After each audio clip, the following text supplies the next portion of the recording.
Sebelum lanjut ke cerita, bagi teman-teman yang belum subscribe, silakan subscribe sekarang juga dan aktifkan lonceng notifikasi agar teman-teman tidak ketinggalan cerita terbaru dari kami. Dan tidak usah lama-lama, langsung saja kita masuk ke ceritanya. Selamat mendengarkan. Suatu ketika, Huda lulus dari kuliah dan sekarang Huda masih menganggur karena belum mendapatkan pekerjaan yang baru. Sedangkan Huda memiliki abang yang bekerja di suatu perusahaan properti.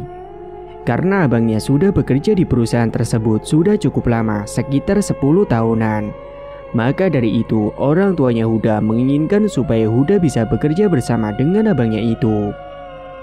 Suatu malam, saat semuanya sedang makan malam bersama, dan kebetulan waktu itu abangnya Huda, Mas Tanto, sedang pulang ke kampung.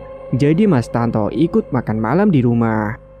Ibunya saat itu membicarakan soal pekerjaan dan lowongan kerja di perusahaan tempat kakaknya itu. "Tok, itu adikmu diajak bekerja di perusahaanmu daripada menganggur ke sana kemari mencari pekerjaan tidak nemu-nemu," ucap ibunya. "Iya, apalagi kan kamu sudah bekerja cukup lama di sana. Siapa tahu kalau lewat orang dalam, bisalah adikmu masuk ke tempat kerjamu," timbal bapaknya. "Ya sudah, nanti aku tanyakan dulu sama bos ya Pak, Bu. Siapa tahu ada lowongan," jawab Mas Tanto. Setelah obrolan itu terhenti, mereka semua melanjutkan kembali makan bersama. Saat itu juga ketika sedang makan malam, mereka saling bercanda karena sudah lama tidak bertemu. Dan seketika pertanyaan Huda membuat suasana menjadi hening seketika. "Pak, Bu, nanti kalau aku jadi ikut kerja sama Mas Tanto, Ibu sama Bapak di rumah sendirian," ucap Huda. "Ya nggak apa-apa nak, Ibu Bapak kan bisa jaga diri," jawab bapaknya. "Tapi kan..." "Sudah, jangan pikir yang aneh-aneh nak," timpal ibunya. Hawa dingin pun mulai merasuk ke dalam tubuh karena waktu sudah mulai malam. Akhirnya semua kembali ke kamarnya masing-masing untuk istirahat.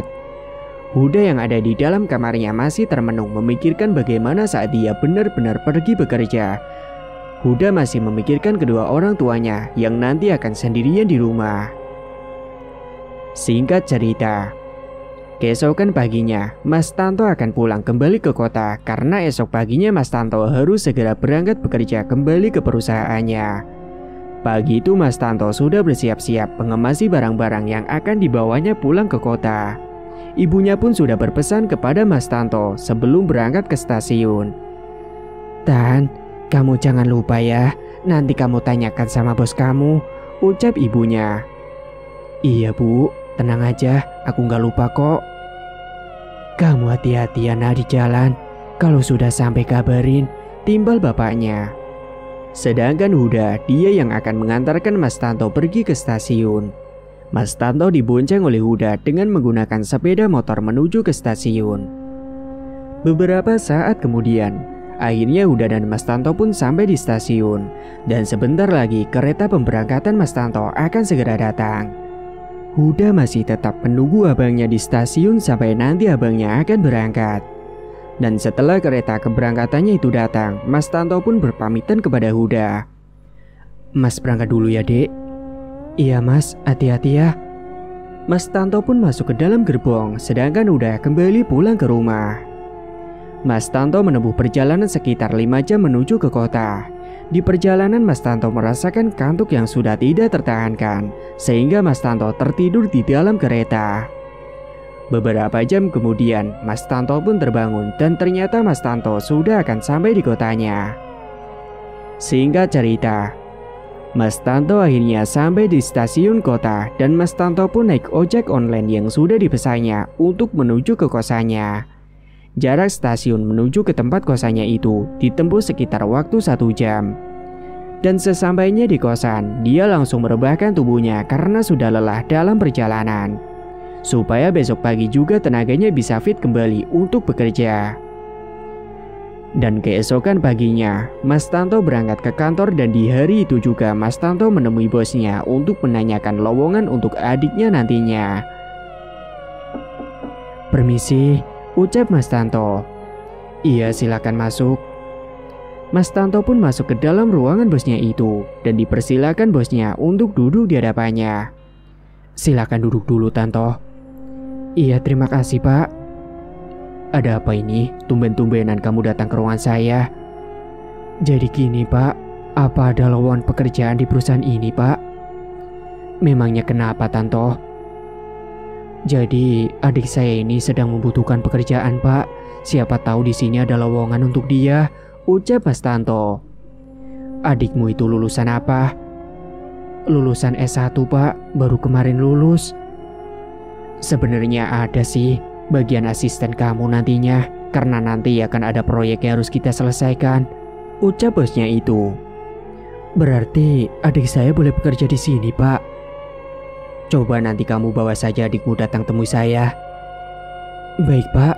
Nanti secepatnya akan saya sampaikan, Pak. Sebelumnya terima kasih banyak ya, Pak. Ya sudah, kalau begitu kamu kembali ke pekerjaan kamu ya. Baik, Pak. Mas Tanto pun berjalan kembali menuju ke tempat kerjanya. Singkat cerita, hari sudah petang. Mas Tanto segera bersiap-siap untuk pulang.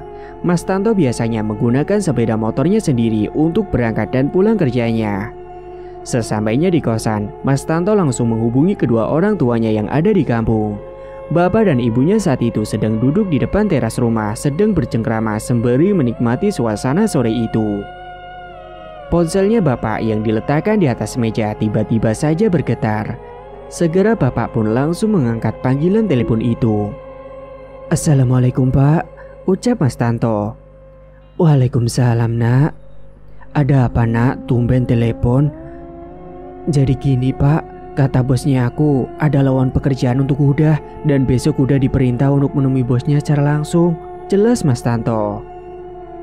Hudanya sudah tahu belum? Timpal ibunya.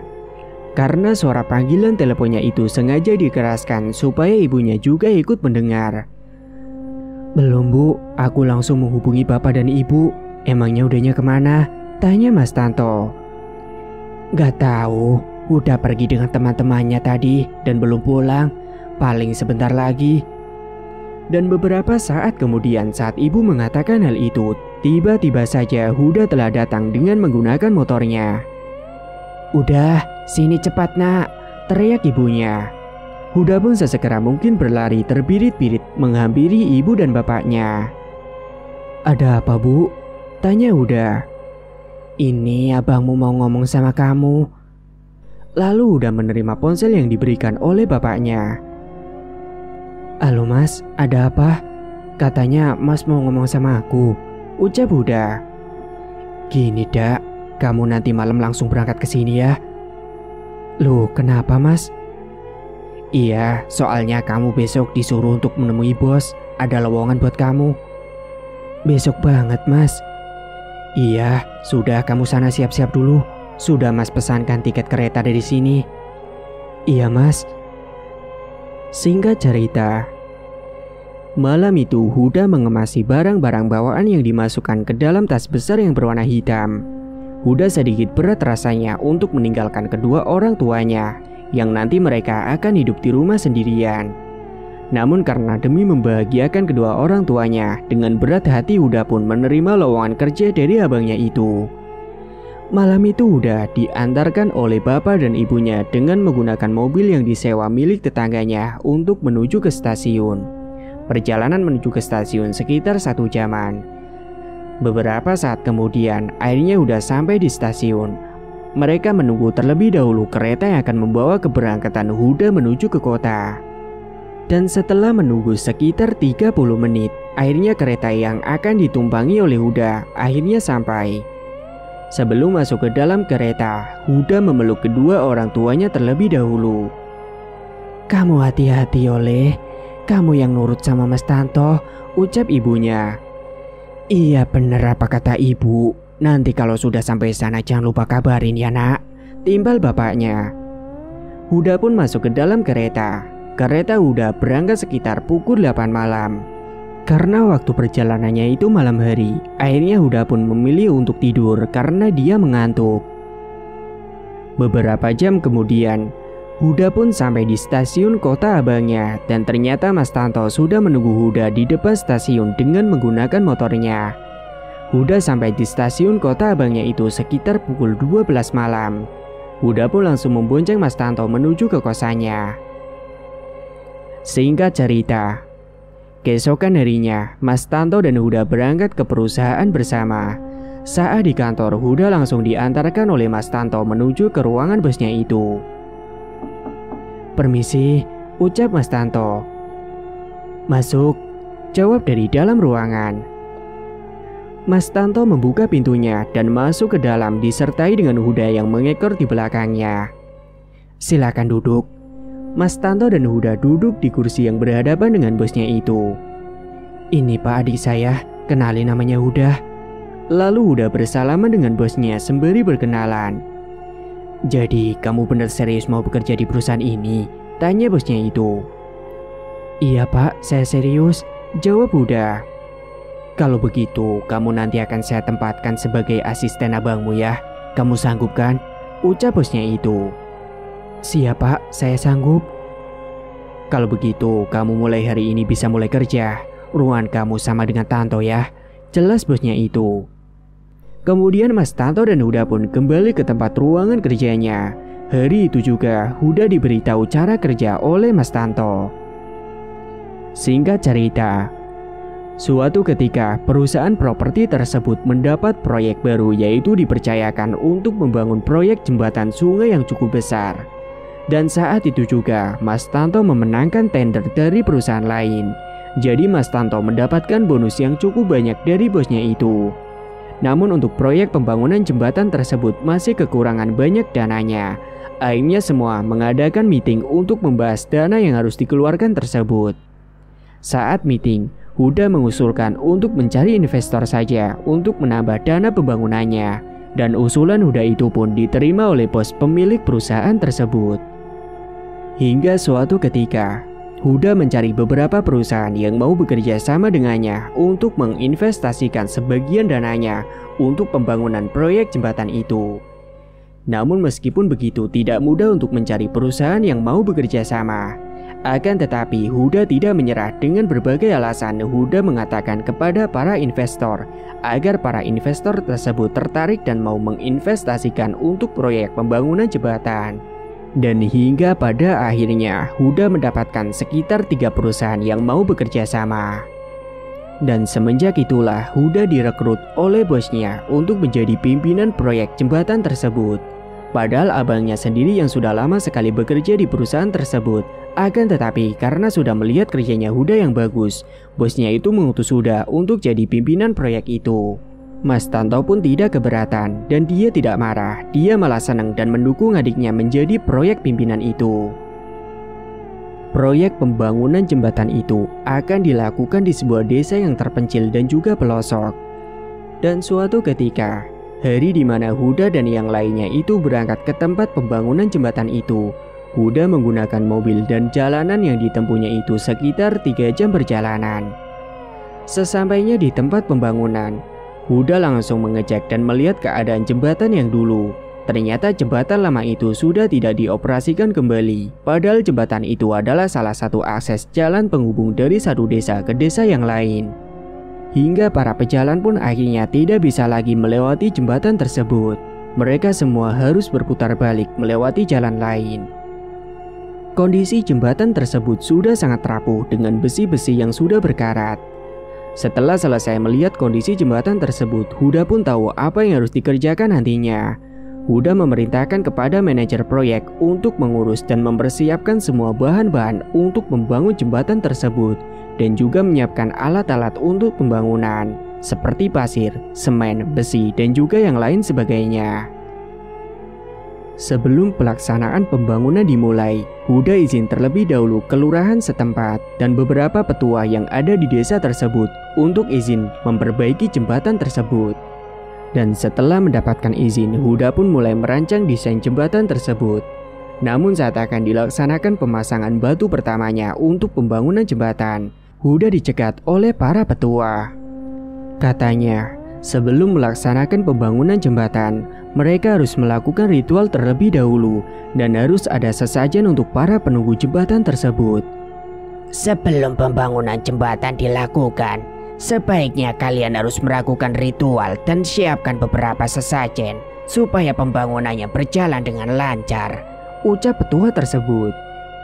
Huda sebagai pendatang akhirnya Huda mengikuti apa saja yang diperintahkan oleh petua di sana.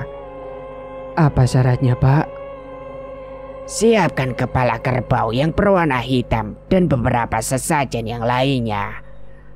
Lalu Huda pun menurut dan menyiapkan uang untuk membeli semua perlengkapan tersebut. Huda memerintahkan kepada Pak Hasan selaku pemegang dana pembangunan untuk menyiapkan uang untuk membeli kerbau dan beberapa sesajen yang lain. Lalu Pak Hasan memerintahkan salah satu pekerjanya untuk mencari kepala kerbau sebagai ritual sesajennya. Kamu tolong pergi sekarang dan carikan kemana saja kepala kerbau hitam tersebut ya, pinta Pak Hasan selaku manajer. Iya Pak, baik. Lalu Pak Hasan memberikan uang untuk membeli kerbau hitam tersebut. Pekerja tersebut pun pergi untuk mencari di mana peternakan yang menjual kerbau hitam. Sudah ke berbagai peternakan didatangi, namun tidak ada juga kerbau yang berwarna hitam. Hingga ada satu peternakan yang menjual kerbau berwarna hitam tersebut. Karena sudah cocok dengan apa yang dicari dan harganya juga sudah cocok, akhirnya pekerja tersebut langsung membayar kerbau hitam itu. Dan kerbau itu dibawa dengan menggunakan mobil pick up menuju ke tempat pembangunan proyek tersebut. Kemudian setelah kerbau itu sampai di lokasi, kerbau itu langsung disembelih kepalanya. Dan kepalanya saja yang akan diambil, sedangkan tubuhnya dibagikan kepada warga sekitar. Akhirnya malam itu, kepala kerbau hitam langsung dikubur di bawah jembatan yang akan dibuat. Lalu di atasnya diberikan sesajen seperti kembang 7 rupa, buah-buahan, jajan tradisional dan lain sebagainya. Ritual itu dipimpin oleh salah satu petua yang ada di desa itu dan juga bisa disebut supranatural.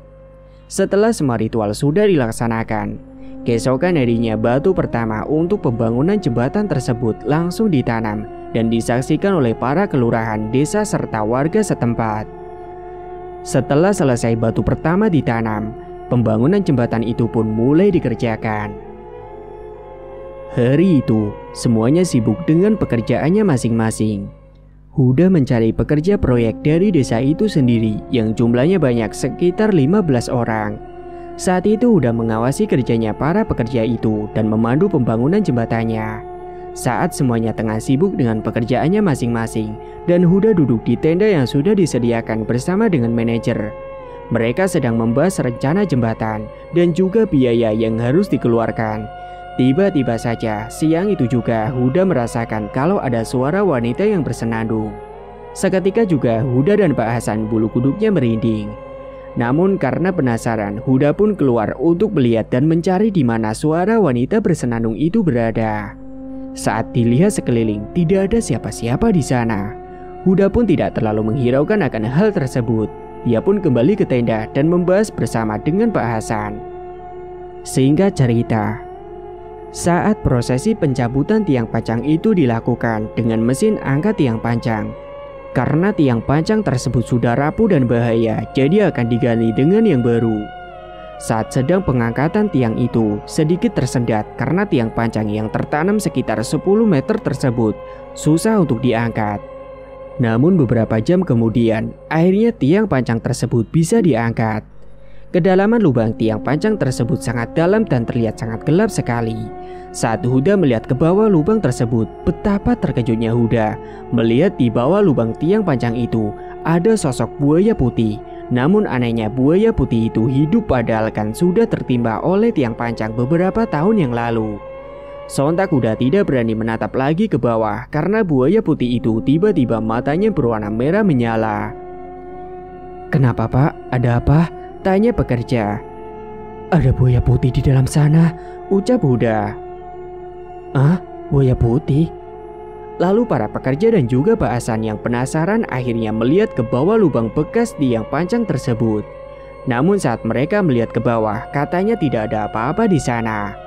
Akan tetapi, saat Huda melihat kembali ke lubang tersebut, buaya putih itu masih ada di bawah.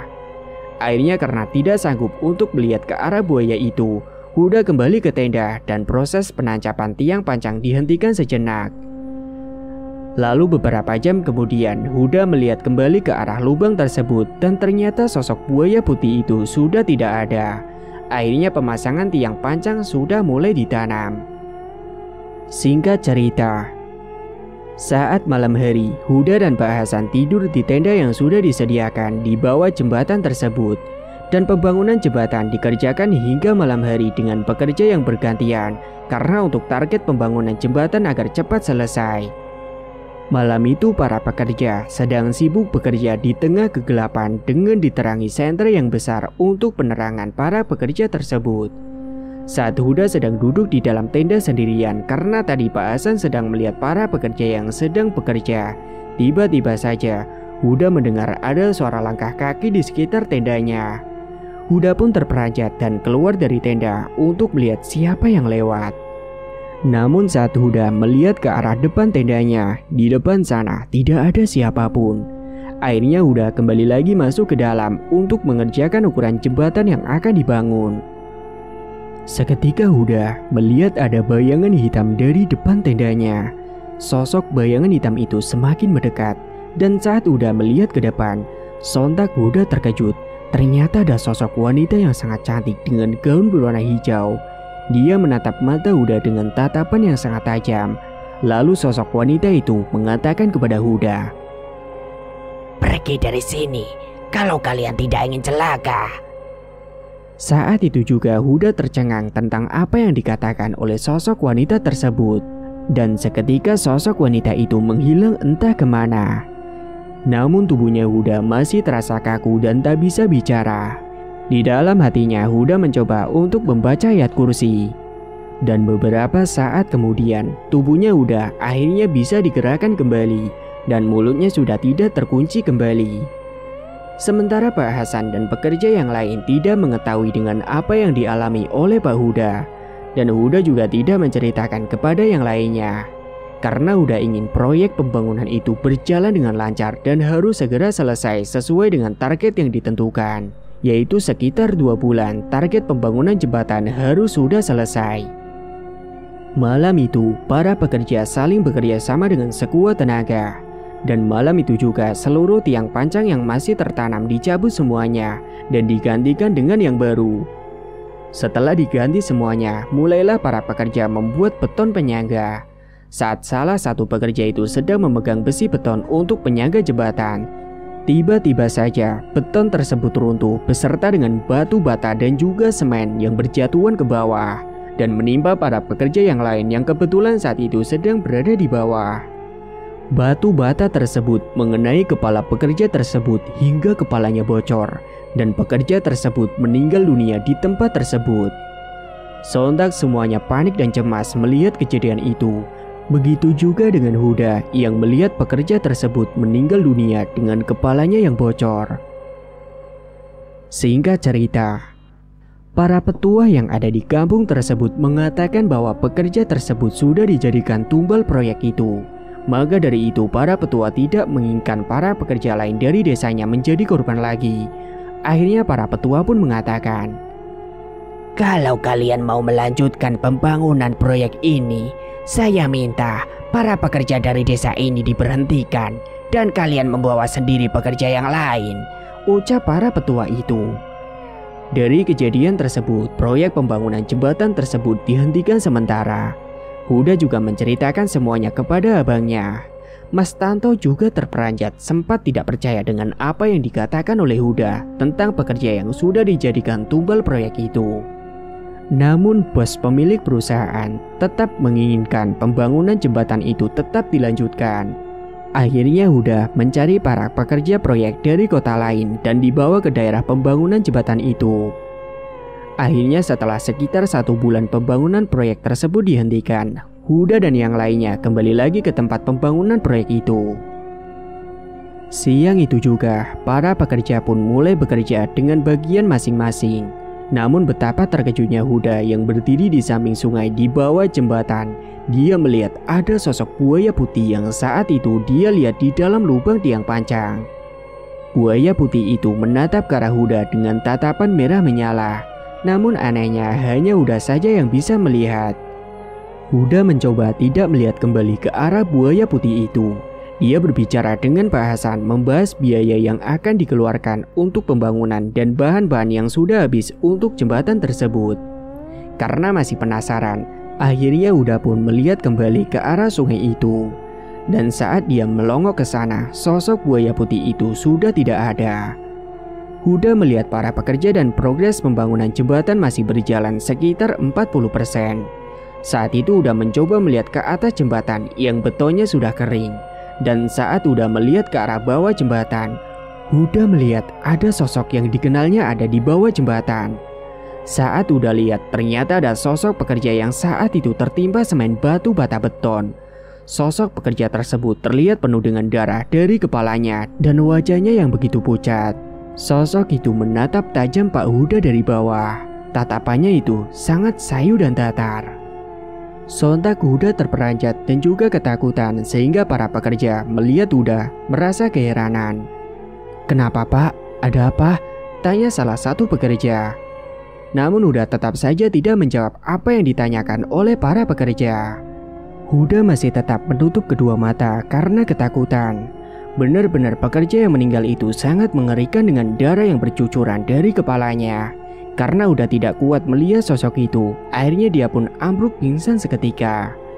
Para pekerja langsung sigap dan mengangkat tubuh Huda menuju ke tenda yang ada di pinggir sungai. Pak Hasan yang ada di bawah pohon pun menanyakan kepada para pekerja yang lain. "Huda kenapa?"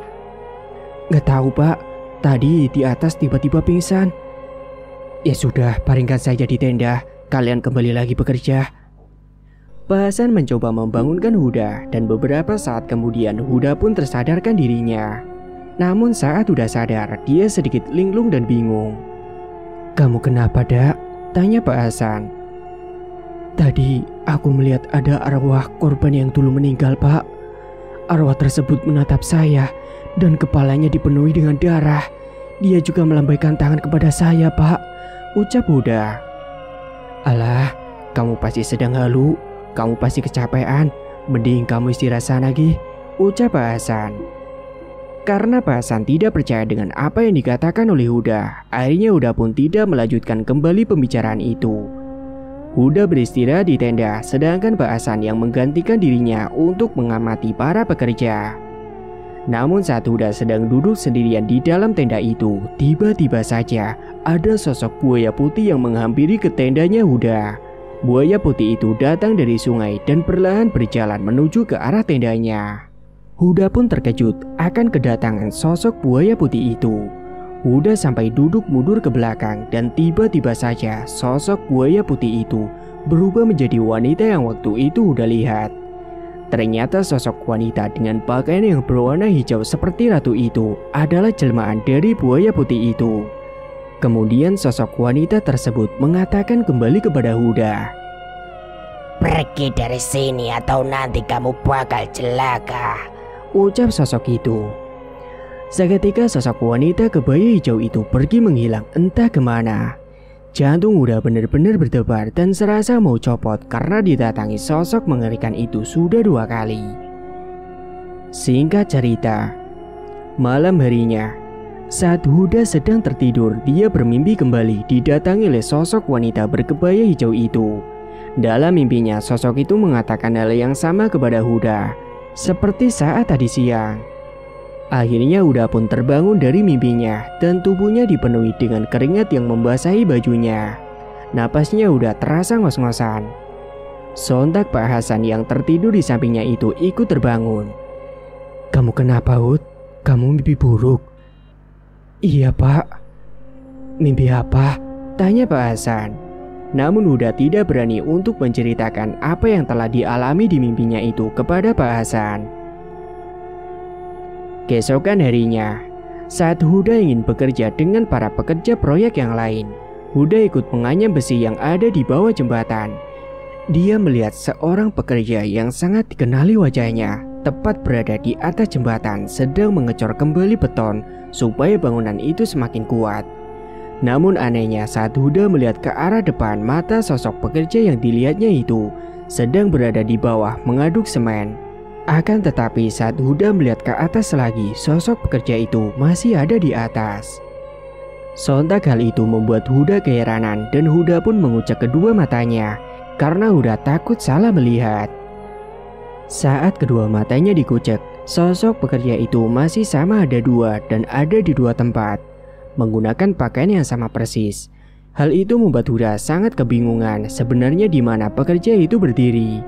Karena dari pandangan Huda ada dua orang. Huda pun mencoba memanggil nama pekerja tersebut. Namun tiba-tiba saja terdengar sautan dari Lucky yang berada di belakang tubuhnya Huda. Sontak Huda pun terkejut kembali. "Iya pak, ada apa? Bapak manggil saya," ucap Lucky. Huda hanya bisa menggaruk-garuk kepalanya yang tidak gatal itu. "Kamu dari mana?" "Dari tadi saya di sini pak, di belakang bapak, sedang menganyam besi kan sama bapak." Hal itu membuat Huda semakin kebingungan. "Lalu siapa yang aku lihat tadi?" gumamnya dalam hati. "Oh, sudah nggak apa-apa loh. Sudah kamu lanjutkan saja pekerjaannya," timpal Huda. Saat Huda melihat ke arah atas lagi, ternyata sosok yang menyerupai Lucky itu sudah tidak ada. Namun ketika Huda melihat ke arah depan, sosok Lucky tersebut berubah menjadi sosok wanita cantik dengan pakaian kebaya berwarna hijau, menatap ke arah Huda dengan tajam. Sontak Huda pun kaget dibuatnya. Ternyata sosok wanita itu telah menyerupai wujud Lucky. Singkat cerita, saat malam hari tiba, semua pekerja bekerja pada saat malam hari, begitu juga dengan Lucky yang bekerja pada malam hari. Tiba-tiba saja hujan gerimis dan mengguyur tempat itu. Namun pembangunan jembatan tersebut masih tetap saja dilanjutkan. Hingga akhirnya Lucky yang ada di atas jembatan sedang memasang besi beton. Lucky terpeleset dan terjatuh ke bawah. Bukan jatuh ke bawah sungai, melainkan Lucky terjatuh ke dalam mesin pengaduk semen dan pasir yang banyak sekali semennya. Sehingga tubuhnya Lucky langsung masuk ke dalam dan seketika mesin pengaduk semen itu pun diberhentikan. Seluruh tubuhnya Lucky mengeras dan tidak tampak lagi wujudnya itu. Lucky pun dinyatakan meninggal dunia pada waktu itu. Proyek pembangunan tersebut masih tetap berjalan. Akan tetapi Huda pulang ke kota bersama dengan Pak Hasan untuk mengantarkan jenazahnya Lucky kepada kedua orang tuanya. Kedua orang tuanya menangis histeris karena semen yang melekat di tubuh jenazahnya Lucky itu sudah mengeras dan tidak bisa dikupas sama sekali. Akhirnya dengan terpaksa jenazahnya Lucky itu dikubur bersamaan dengan semen yang melekat di dalam tubuhnya itu. Huda pun kembali beberapa hari di kosannya Mas Tanto. Dia menceritakan kembali apa yang sudah terjadi dengan pekerja proyek tersebut. Karena merasa banyak kejanggalan dan Huda selalu didatangi dengan sosok-sosok yang selama ini belum pernah Huda lihat. Huda mengatakan kepada abangnya, "Mas, bagaimana kalau proyek kita ini hentikan saja? Karena sudah ada dua pekerja yang kecelakaan dan kemungkinan mereka sudah dijadikan tumbal," ucap Huda. "Jangan Hud, ini proyek bagus dan nanti bos juga akan melarang untuk menghentikan proyek ini." "Tapi mas..." "Sudah, yang penting kamu selalu berdoa saja, minta perlindungan kepada Allah." Akhirnya setelah beberapa hari, Huda dan Pak Hasan pun datang kembali ke tempat proyek pembangunan. Kali ini bosnya ikut ke TKP untuk melihat sejauh mana pembangunan jembatan sudah dikerjakan. Dan saat itu proses pembangunan jembatan sudah berjalan sekitar 70%. Singkat cerita, saat malam hari dengan posisi gemuruh hujan yang deras, Huda dan Pak Hasan tidur di dalam tenda dan pekerja yang lain pun diberhentikan karena hujannya sangat deras. Saat itu juga di dalam tenda dengan penerangan lampu yang samar-samar, Huda mencium ada aroma bau kembang-kembangan yang sangat harum dan menyeruak ke hidung. Sedangkan waktu itu Pak Hasan sudah tertidur sangat pulas. Terdengar suara langkah kaki dari depan tendanya dan terlihat ada bayangan hitam dari tenda. Meskipun hujan deras mengguyur, akan tetapi suara langkah kaki itu masih terdengar jelas sekali. Dan karena penasaran, Huda pun keluar dari tenda untuk melihat sebenarnya ada apa di luar. Saat Huda mengintip dari balik tendanya, betapa terkejutnya ia ketika melihat ada sosok wanita dengan kebaya hijau. Dan tidak hanya itu, di belakang tubuh sosok tersebut terdapat para pekerja yang sudah meninggal. Pekerja itu yang pertama tertimpa batu bata dengan kepala yang bercucuran darah. Dan yang kedua adalah Loki yang terjatuh di dalam mesin pengaduk semen dengan tubuh yang penuh dengan semen kering yang menempel di tubuhnya. Sosok wanita tersebut mengatakan kembali kepada Huda, "Pergi dari sini kalau kamu tidak ingin celaka, atau kamu sendirilah yang akan menjadi korban selanjutnya seperti mereka ini," ucap sosok itu. Tubuhnya Huda terasa sangat kaku seketika dan mulutnya terasa terkunci. Sedangkan hujan masih terus mengguyur dan tubuhnya Huda bulu kuduknya merinding. Pak Hasan yang sudah tertidur tidak mendengar ada suara pembicaraan tersebut. Dan beberapa saat kemudian sosok wanita tersebut menghilang beserta dengan kedua pekerja yang meninggal dunia itu. Setelah sosok itu pergi, Huda kembali masuk ke dalam tendanya dengan tubuhnya yang masih basah kuyup dan menutup kembali tendanya. Huda segera mengganti pakaian yang sudah basah kuyup itu. Malam itu, Huda menggigil karena tubuhnya terasa dingin dan ditambah didatangi oleh sosok wanita dan arwah pekerja itu. Sampai Huda pun tidak bisa tidur karena masih kepikiran tentang apa yang diucapkan oleh sosok wanita tersebut. Singkat cerita, keesokan paginya, pekerja melanjutkan kembali pekerjaannya dengan keadaan tanahnya yang masih basah karena sudah diguyur air hujan tadi malam. Siang itu mereka sibuk dengan pekerjaannya masing-masing. Huda sedikit demam karena semalam terguyur air hujan. Namun Huda masih tetap melanjutkan pekerjaannya dan mengawasi para pekerja. Dan Huda juga ikut membantu-bantu. Saat itu panas terik matahari sangat menyengat ke dalam tubuh. Siang itu Pak Hasan juga ikut mengawasi para pekerja pada bagian atas jembatan. Sedangkan Huda berada di bawah jembatan mengawasi pekerja yang ada di bawah jembatan. Tiba-tiba saja Huda pingsan karena mungkin kecapean dan juga tidak kuat dengan terik matahari yang sangat menyengat. Padahal tadi malam habis hujan deras, siangnya malah sebaliknya, panas sekali. Para pekerja yang lain membantu mengangkat tubuhnya Huda dan dibawa ke dalam tenda. Pak Hasan yang saat itu sedang berdiri di atas jembatan, melihat Huda diangkat para pekerja langsung ikut turun untuk melihat. Huda dibaringkan di dalam tenda dan Pak Hasan meminta kepada salah satu karyawan untuk membelikan teh hangat untuk Huda. "Tolong belikan teh hangat ya, dan yang lain kembali ke pekerjaan masing-masing," ucap Pak Hasan sembari memberikan uang kepada salah satu pekerjanya. Pak Hasan mencoba membangunkan Huda yang masih belum tersadar dengan minyak angin kayu putih. Dan sekitar 20 menit kemudian, ia pun sadar. "Kamu kenapa, Dak?" tanya Pak Hasan. "Gak tahu Pak, tadi tiba-tiba pingsan. Kayaknya aku kecapean deh. Dan juga di depan kan sangat panas banget," ucap Huda. Beberapa saat kemudian pekerja yang diperintah untuk membeli teh hangat itu datang. Lalu teh itu diberikan kepada Huda. "Ini minum dulu supaya mendingan." Huda menegak teh hangat tersebut dengan perlahan. Akhirnya Huda pun hanya menunggu di dalam tenda karena dia masih terasa lemas tubuhnya. Sedangkan Pak Hasan yang akan mengawasi para pekerja. Malam harinya Huda sudah mendingan. Sekarang giliran Huda yang menjaga para pekerja yang bergantian shift malam. Dan giliran Pak Hasan yang beristirahat di dalam tenda.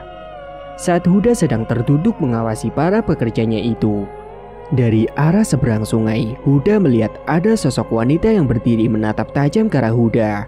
Dan anehnya sosok wanita dengan berkebaya hijau itu berubah menjadi sangat banyak jumlahnya. Namun sosok wanita itu tiba-tiba saja menghilang dengan sendirinya. Huda pun tidak terlalu memusingkan lagi sosok wanita itu. Para pekerja sedang berada di atas jembatan sedang meratakan kembali cocoran. Sedangkan Huda duduk tepat di bawah samping jembatan. Tiba-tiba saja Huda tertimpa oleh sebuah batu yang berada di atas jembatan. Entah kenapa batu tersebut jatuh dengan sendirinya, padahal pekerja yang ada di atas jembatan tidak ada yang menyenggol sama sekali. Sehingga mengenai kepalanya Huda, dan Huda pun jatuh pingsan. Huda langsung dilarikan ke rumah sakit dan kata dokter untungnya Huda tidak apa-apa, hanya cedera kepala ringan saja. Hanya saja kepalanya harus diperban karena terdapat luka yang cukup parah karena tertimpa batu dari atas. Untungnya batunya ukurannya hanya kecil. Karena merasa ada kejanggalan, akhirnya Huda mendatangi ke salah satu supranatural yang ada di desa tersebut. Dia pun langsung didatangkan ke tempat pembangunan untuk melihat apa yang sebenarnya terjadi. Sebut saja namanya Pak Gus. Pak Gus ini langsung duduk di samping sungai dengan duduk bersila. Lalu Pak Gus merapalkan mantranya yang entah apa itu. Dan beberapa saat kemudian usai merapalkan mantranya, tiba-tiba Huda melihat ada sosok buaya putih yang terlihat di sungai. Saat itu Pak Gus melakukan ritual pada saat malam hari, sehingga membuat suasana semakin mencekam. Pak Gus berkomunikasi dengan sosok buaya putih tersebut, namun entah apa yang dikatakannya. Setelah selesai berbicara dengan sosok buaya putih itu, beberapa saat kemudian sosok buaya putih itu menghilang dan Pak Agus mengatakan kepada Pak Hasan dan juga kepada Huda bahwa buaya putih itu meminta kepala kambing hitam, dan setelahnya dia tidak akan mengganggu lagi untuk pembangunan jembatan itu. Sosok penunggu jembatan ini meminta kepala kambing hitam, ucap Pak Gus. Loh, kan waktu itu sudah Pak Gus, kan waktu itu sudah diberi kepala kerbau. Kalau kalian mau proyek ini berjalan lancar, tidak ada lagi gangguan, lakukan saja apa yang diminta oleh sosok penunggu itu. Baiklah kalau begitu, jawab Huda singkat. Keesokan paginya, Huda pun mencari seekor kambing hitam untuk dijadikan ritual keduanya. Dan setelah mencari kesana kemari, akhirnya Huda mendapatkan juga seekor kambing hitam. Lalu kambing hitam tersebut langsung disembelih dan diambil kepalanya saja, sedangkan tubuhnya diberikan kepada warga sekitar. Kepala kambing hitam itu dikubur di bawah jembatan serta dibacakan mantra oleh Pak Gus. Setelah ritual itu dilakukan, akhirnya pembangunan jembatan tersebut berjalan dengan lancar. Tak ada lagi gangguan yang mendatangi Huda dan juga pekerja yang lainnya. Akan tetapi, pada suatu malam entah kenapa perasaan Huda tidak enak. Huda saat itu sedang berdiri di bawah jembatan. Tiba-tiba saja, Huda tertimpa reruntuhan jembatan. Jembatan itu tiba-tiba saja ambles dengan sendirinya. Padahal sudah lama jembatan itu kering dan tidak ada kendaraan yang melewati jembatan itu. Akhirnya jembatan itu ambruk dan mengalami kerugian yang sangat besar sekali. Huda pun dinyatakan meninggal dunia karena tubuhnya tertimpa oleh reruntuhan jembatan yang sangat berat. Namun beda dengan Pak Hasan, dia masih selamat.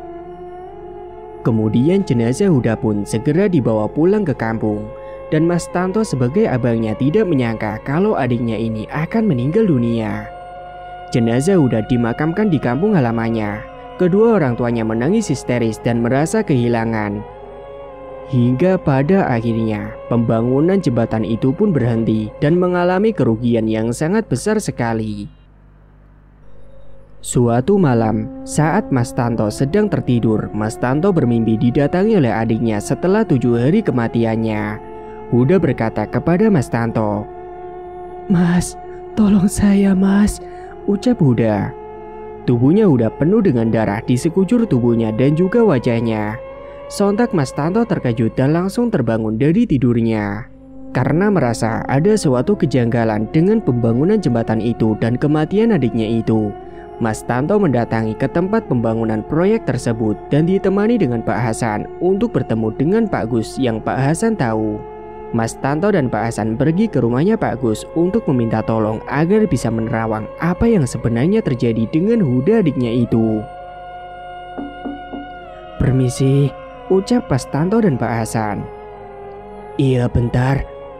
Lalu Pak Gus mempersilahkan mereka untuk masuk ke dalam rumahnya. "Ada apa ini?" tanya Pak Gus.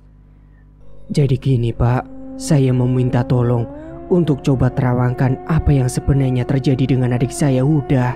Soalnya saya bermimpi didatangi dia dan dia berkata meminta tolong sama saya Pak," ucap Mas Tanto.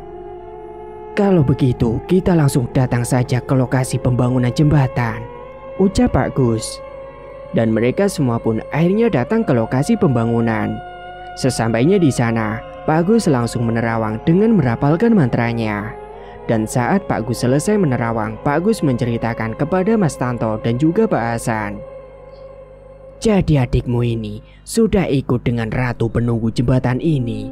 Dia sudah dijadikan tumbal pembangunan proyek karena Pak Huda tidak mendengarkan apa yang dikatakan oleh sosok wanita jelmaan buaya putih penunggu jembatan ini. Dan Huda meminta jasadnya untuk dikembalikan ke tempat yang semestinya.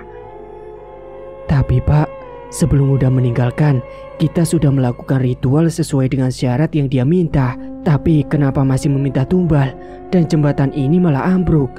Timbal Pak Hasan. Ya karena sosok wanita itu tidak ingin jembatan ini dibangun. Meskipun katanya harus ada syarat terlebih dahulu. Namanya jin itu, mereka pasti licik, jawab Pak Gus. Lalu Pak Gus berjalan mencari siapa tahu ada sesuatu di tempat kejadian kecelakaan Huda saat itu. Dan betapa terkejutnya Pak Gus melihat ada tulang tangan yang ada di dalam lubang galian. Yang entah itu lubang galian apa. Dan anehnya baru 7 hari meninggal. Namun tangannya itu hanya tersisa tulang saja dan dagingnya entah kemana.